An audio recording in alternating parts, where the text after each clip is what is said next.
School গেটের মুড়ি মাখা এবং রাস্তার মামাদের হাতের মুড়ি মাখা যারা যারা মিস করেন আর ছোটবেলা থেকে অনেক বড় হয়ে গেছেন অনেকটা সময় পার করে, তাদের জন্য আজকের এই স্পেশাল রেসিপি মুড়ি মাখা এবং সেই সাথে স্পেশাল মশলা।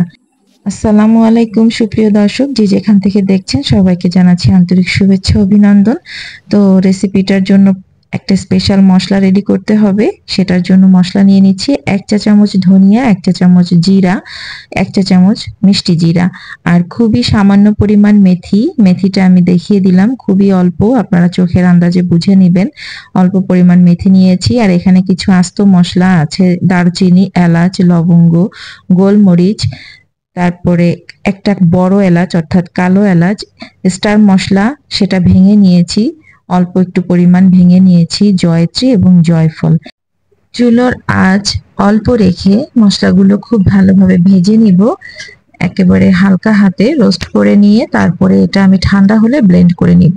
এরপর একটা মশলা রেডি করেছি, সেটা হচ্ছে সরিষা। এখানে 1 টেবিল চামচ সাদা সরিষা, 1/2 টেবিল চামচ কালো সরিষা এবং বেশ কিছু কাঁচামরিচ এটা দিয়ে আমি ব্লেন্ড করে নিয়েছি, সাথে একটু লবণ দিয়ে একসাথে ব্লেন্ড করেছি। এরপর রান্নায় চলে এসেছি, দিয়ে দিলাম বেশ কিছু সরিষার তেল এবং 1/3 কাপ আদা রসুন বাটা এবং এই যে সরিষার পেস্ট এটা দিয়ে দিচ্ছি। খুব ভালোভাবে এটা ভেজে নিতে হবে। এখানে কিন্তু কোনো পানি অ্যাড করব না, তেলের ভেতরে মশলাগুলো খুব ভালোভাবে ভাজতে হবে, এটা সংরক্ষণ করতে হবে। এজন্য এটা আপনি সারা শীতকাল সংরক্ষণ করে কিন্তু রাখতে পারবেন। এবং আদা রসুন সরিষার ভেতরে যে হালকা পানি ছিল ব্লেন্ডের সময়, সেই পানিটা যেন শুকিয়ে যায় সেদিকটা কিন্তু আমাদের খেয়াল রাখতে হবে। কিছু শুকনো মশলা অ্যাড করেছি, লাল মরিচের গুঁড়ো 2 চা চামচ, হলুদের গুঁড়ো 1 চা চামচ, জিরা গুঁড়ো 1 চা চামচ, ধনিয়া গুঁড়ো 1 চা চামচ। চুলোর আঁচ মিডিয়াম টু লো রেখে এই মশলাগুলো খুব ভালোভাবে ভেজে নিতে হবে এবং মশলাটা যখন একটু ভালো ভাজা হয়ে যাবে শেষের দিকে আমি অ্যাড করে দিলাম আমাদের সেই রোস্টেড পাউডার মশলা, যেটা কিনা চমৎকার একটা ফ্লেভার অ্যাড করবে।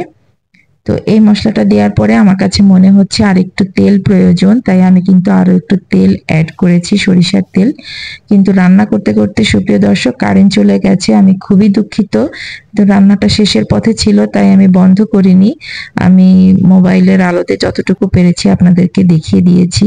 তবে এই রান্নার ফাঁকে আমি কিন্তু এখানে ব্যবহার করেছি একটু সিরকা এবং একটু টেস্টিং সল্ট আর হচ্ছে বিট লবণ, এই কয়টা জিনিস কিন্তু আমি ব্যবহার করেছি। কারেন্ট চলে গিয়েছিল তাই ভালোভাবে শুট করা হয়নি। কারেন্ট চলে যাওয়াতে মুড়ি মাখা আর ওদিন খাওয়া হলো না, পরদিন বিকেল বেলা আমি এটা আপনাদেরকে দেখাচ্ছি। তো আমি এটা কাচের জারে রেখে দিয়েছিলাম, এটা সংরক্ষণ করা যাবে, পুরো শীতকাল জুড়েই আপনি এটা সংরক্ষণ করতে পারবেন। তো মুড়ি মাখার জন্য মুড়ি নিয়েছি, সেই সাথে পেঁয়াজ, কাঁচামরিচ, ধনেপাতা, টমেটো, শসা কুচি, চানাচুর, আপনার পছন্দ মতন ঝাল সবকিছু মিক্স করে মুড়িটা মাখাতে হবে। এবং এই যে মশলাটা এটা আমি 2 থেকে 3 চামচ দিয়েছি, এর বেশি দেওয়া যাবে না, অতিরিক্ত দিবেন না, তাহলে কিন্তু টেস্ট ভালো আসবে না।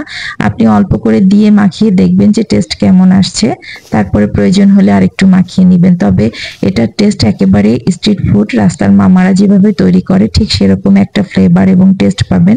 আপনি চাইলে মুড়ির টেস্ট বাড়ানোর জন্য এখানে একটু ডিম, সিদ্ধ ডিম, তারপরে একটু পেঁয়াজের বেরেস্তা, একটু লেবুর রস অথবা বাসায় আচার থাকলে আচার দিতে পারেন, এগুলো ব্যবহার করে মুড়ি মাখালে কিন্তু চমৎকার লাগে।